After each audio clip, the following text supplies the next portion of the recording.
context of the evolving financial landscape, I want to understand how you see the role of traditional investments adapting to the disruptive forces brought about by virtual assets in 2024. Yeah, uh, sorry. This I'm very, I'm very concerned about this emergence of this. If you are referring to the cryptocurrency, I'm really concerned, and I feel very happy that in our country we have taken, the regulators or the government has taken a view which is able to protect investors and at least people. And I don't consider that as an innovation. I consider as another financial racket which has been invented in this in recent times, and all kind of stories being woven around it. And now I find that we are getting very clear evidence that it incentivizes extortion, crime, and mobility of money. In a country, or in all the countries where we have this money laundering act, money moving around, and the ability to check that, and governments responsible for creating that money, they are unlikely to let it go.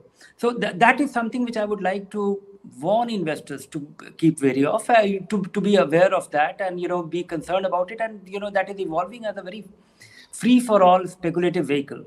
So that's fine till the till that point you are keeping it as your fund allocation. As regards financial innovation, I think there is no financial innovation in true sense, because fundamentally it is real assets, equity or debt, whatever form you take, whether you take a mutual fund, whether you take an index fund, whether you take a sector fund, you can call it innovation. But it is basically, if you look at the underlying, it is equity or debt, and you combine it in some manner or the other.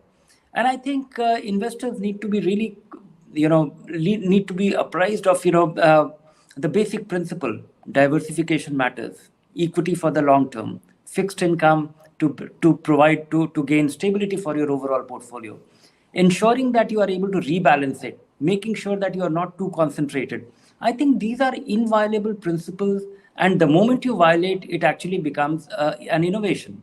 So be careful, beware of the innovation. Whenever I've thought of, or come across innovation in fixed income, it is normally reducing the credit quality to enhance return, and finally it comes to bite you someday. So beware of innovation. Keep it simple. Make sure that those principles are very nicely in place, and you have an advisor who is only reinforcing those principles, and you are asking questions. Absolutely. In fact, we mentioned this in our first panel discussion, where it was mentioned that boring is good when it comes to investing. So sometimes innovation needs to be looked at with a very cautious lens. Gurmeet, let me come to you. Given the current global economic scenario, I was having this discussion with Mahesh. The rate cuts are being watched. We have elections coming across major parts of the world. According to you, Gurmeet, what asset allocation strategies would you recommend for investors looking to achieve a balance between risk and returns in their portfolio? Yeah, thank you for having me. I agree that large part of the core portfolio should be simple and boring, and anything exotic, anything which is flavor of the season, one should be very off. It was crypto a couple of years back, some time back. It was said it's the new dollar, and when Fed really started raising rates, they blamed high interest rates for doing that. So to a certain extent, I agree with what Dhirendra said. I think personal finance. There's a famous quote: "Is more personal than finance." So it's each to his own. But broadly, I think we've had a great 2023.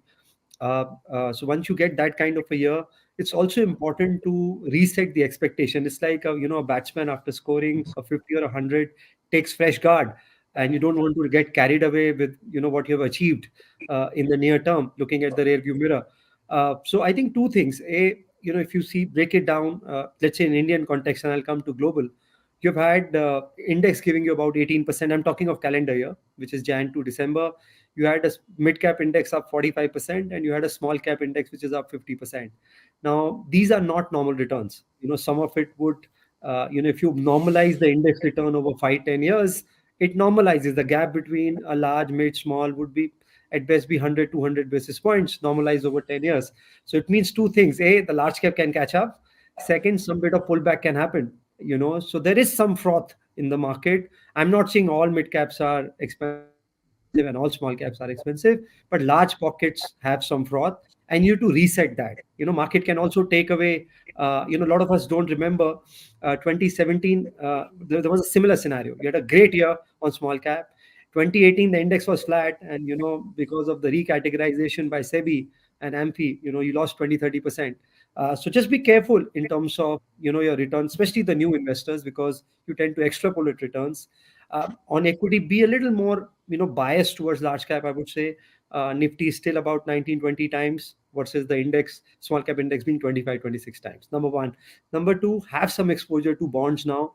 Two very big events which will happen. One is, which nobody's actually talking about, is India's sovereign bond inclusion in the global bond index. It starts with JP Morgan in June, and then there's the Bloomberg bond index where we have a staggered entry from September. Now, this could lead to 30 to $50 billion of passive flows in government bonds. To make it simple, today you get a 10-year government bond at 720, roughly around that. And if, let's say, and then we are expecting some rate cuts this year, probably more in the H2.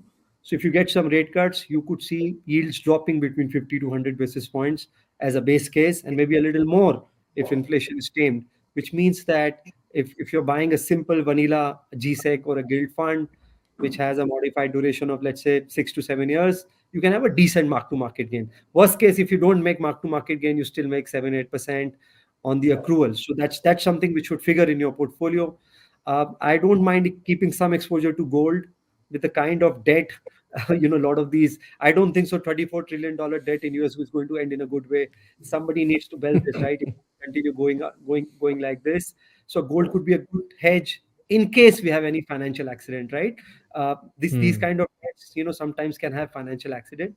And globally also, be a little wary of export oriented themes. So I would say have a very balanced approach between equity, maybe more biased towards large cap, have some bonds now, include bonds in the portfolio. It's boring, but it could be very rewarding. In fact, the near-term returns could be identical between bonds and equity, and maybe some exposure to gold. An investor education and awareness initiative of Aditya Birla Sun Life Mutual Fund. Mutual fund investments are subject to market risks. Read all scheme-related documents carefully.